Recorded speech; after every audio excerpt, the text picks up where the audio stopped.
दोस्तों स्वागत है आपका B4 बिहार बोर्ड में। और आज हम लेकर के आए हैं बहुत ही बेहतरीन चैप्टर जिसका नाम है फायर हैम, जिसका राइटर है के दारूवाला। तो आज इस चैप्टर में हम पढ़ने वाले हैं फायर हैम, जो कि लिखा गया है के दारूवाला के द्वारा।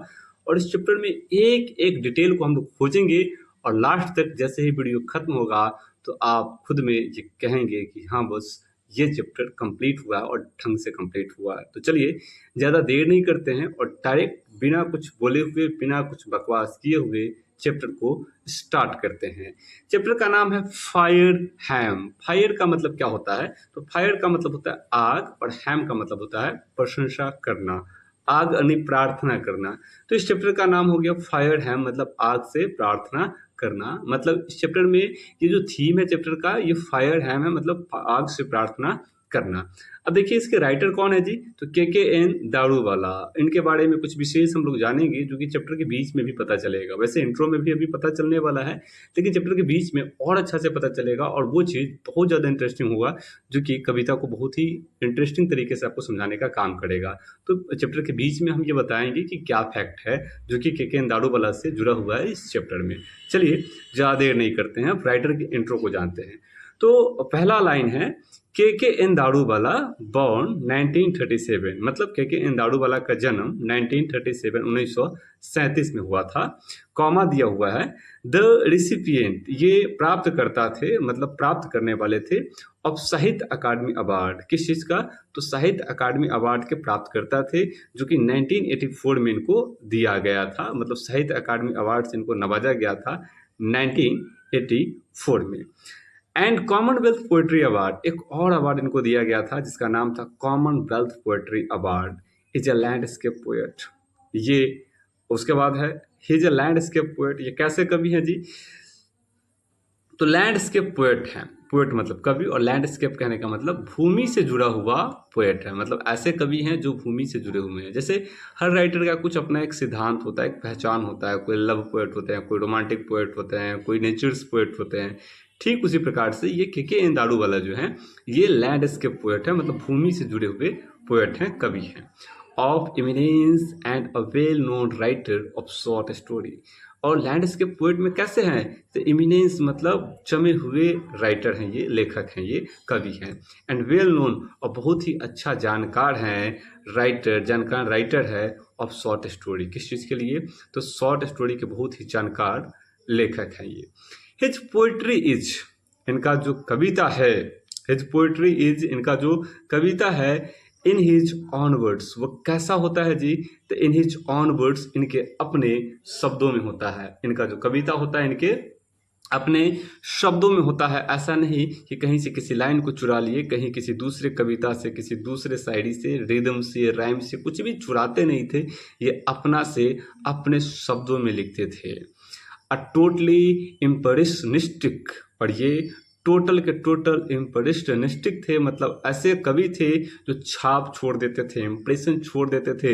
रिकॉर्डिंग ऑफ सब्जेक्टिव रिस्पॉन्स, और पूरा का पूरा सब्जेक्टिव रिस्पॉन्स में लिखते थे। देखिएगा कविता जो होता है या फिर हमारा जो सोच होता है, दो रिस्पॉन्स से काम करता है। एक होता है सब्जेक्टिव रिस्पॉन्स, एक होता है ऑब्जेक्टिव रिस्पॉन्स। सब्जेक्टिव रिस्पॉन्स क्या होता है जी? तो सब्जेक्टिव रिस्पॉन्स का मतलब होता है जो कविता आप अपने मन से उत्पत्ति किए हैं, इसको सब्जेक्टिव रिस्पॉन्स कहते हैं।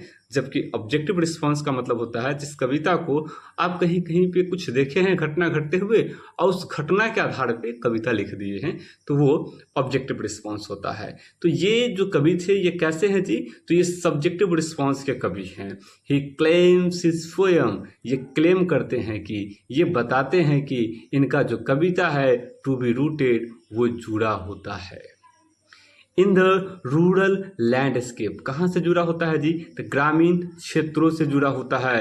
एंड हेंस अर्दी, और इसीलिए इनका जो कविता होता है वो अर्दी होता है। मतलब ग्रामीण क्षेत्र से जुड़ा हुआ है, इसका मतलब ये हुआ कि भूमि से जुड़ा हुआ है।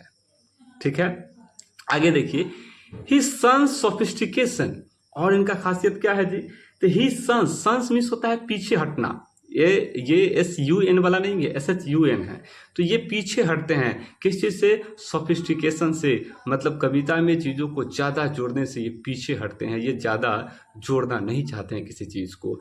एज ही थिंक्स दैट, ये सोचते हैं कि इट वाइल, कि ऐसा करने से, वाइल एडिंग ग्लोस, या फिर कविता में जो है से कि ज़्यादा हम अगर जोड़ते हैं किसी चीज़ को, किसी शब्दों को, वाइल एडिंग ग्लोस, उसमें ग्लॉस जोड़ने के चक्कर में takes away the power of words, कविता का जो पावर है, वो जो शक्ति है, कविता का जो पद है, वो गायब हो जाता है। जैसे किसी पेंटिंग को आप कर रहे हैं, किसी घर को आप बनाए हैं, ड्राइंग बनाए हैं, उसमें आप पेंट कीजिएगा तो कितना अच्छा लगेगा, थोड़ा और पेंट कीजिएगा तो थोड़ा और अच्छा लगेगा, थोड़ा और कीजिएगा तो थोड़ा सा अच्छा ज़्यादा लगेगा।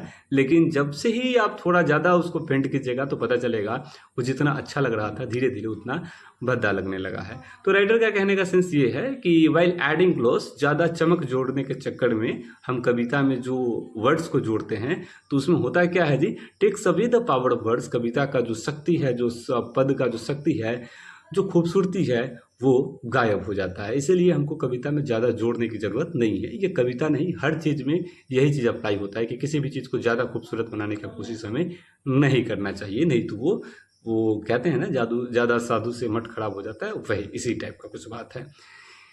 The themes of his poetry, इनके कविता का जो थीम होता है आर लव, वो क्या होता है जी? लव होता है। मतलब इनके कविता को अगर आप देखिएगा तो सेंटर में किस चीज़ों को लेकर के चलते हैं? तो लव पे लिखते हैं कविता, डेथ मृत्यु पे लिखते हैं, डोमिनेशन त्याग पे लिखते हैं, सिनिसिज्म पे लिखते हैं, फ्लाइट ऑफ ह्यूमन सोसाइटी पे लिखते हैं, एंड वायलेंस पे लिखते हैं। फ्लाइट ऑफ ह्यूमन सोसाइटी मतलब मानवीय दशा पे लिखते हैं, एंड वायलेंस हिंसा पे भी लिखते हैं। ही राइट्स, ये लिखते हैं विथ इंटेंसिटी, बहुत ही इंटेंसिटी के साथ, बहुत अच्छे से लिखते हैं कविताओं को, एंड विगर, बहुत ही मदहोशी के साथ। Involve in the poetic creation, और इन्वॉल्व रहते हैं पोएटिक क्रिएशन में, कविता को बनाने में। Since he had been in police service, और जब से ये पुलिस सर्विस में गए, जब से ये पुलिस सर्विस का काम किए, वायलेंस इज अनअवॉइडेबल, तब से हिंसा जो है अनअवॉइडेबल है, वो ऐसा है जिसको अवॉइड नहीं कर सकते, वो रहता ही है। ठीक है, इनके कविता में रहता ही है, हिंसात्मक कविता ये लिखते हैं इन हिज पोएट्री, इनके कविताओं में। His important volumes of verse, इनके इम्पोर्टेंट कुछ वॉल्यूम्स ऑफ वर्स का बात करें तो उसमें क्या आएगा जी? इंक्लूड अंडर ओडियन आएगा, जो कि 1970 में लिखा गया था। अ पर्सन इन अप्रैल आएगा, 1971 में आया था, एंड क्रॉसिंग ऑफ रिवर्स 1976 में आया था। तो इस प्रकार से हमारा राइटर का पूरा इंट्रो है ये। फायर हैम चैप्टर है, एक बार हम फिर से रिवाइज कर लेते हैं ओवरऑल। फायर हैम चैप्टर का नाम है, जिसके राइटर के एन दारूवाला है। इनका जन्म 1937 में हुआ था। ये साहित्य अकादमी अवार्ड से इनको नवाजा गया था। कॉमनवेल्थ पोएट्री अवार्ड भी इनको दिया गया था। ये एक लैंडस्केप पोएट हैं या अर्दी पोएट हैं। ये पुलिस सर्विस में काम किए हुए हैं, इसीलिए ऐसा कहा जाता है कि इनके कविताओं से हिंसा को हटाना बहुत ही मुश्किल है। इनके कविता में जो है कि आपको हिंसा जरूर मिलता है। ठीक है, इनके जीवन के कुछ महत्वपूर्ण किताबों को देखिएगा, कामों को देखिएगा तो अंडर ओडियन है, अ पर्सन इन अप्रैल है, एंड क्रॉसिंग ऑफ रिवर्स है। और मज़ेदार बात ये है कि क्रॉसिंग ऑफ रिवर्स से ही ये चैप्टर लिया गया है, जिसका नाम है फायर हैम। तो ये वीडियो थोड़ा सा लंबा हो रहा है। इस वीडियो के बाद वाला वीडियो में हम एक नया इसी का जो चैप्टर का ये पूरा है कविता, वो लेकर के आएंगे। तो आज के लिए इतना ही रखते हैं, मिलते हैं नेक्स्ट वीडियो में, जिसमें हम बात करेंगे चैप्टर का फायर हैम का। एक्चुअली में फायर हैम में बताया क्या गया है, और जैसे ही एक वीडियो में हम उसको कंप्लीट करेंगे तो हमारा ये फायर हैम कंप्लीट हो जाएगा, एंड आफ्टर डैट हम ये एबल हो जाएंगे कि हम इस चैप्टर से रिलेटेड एक एक ऑब्जेक्टिव बना पाएंगे। तो मिलते हैं फिर नेक्स्ट वीडियो में एक्सप्लेनेशन के लिए। आज के लिए इतना ही रखते हैं, धन्यवाद।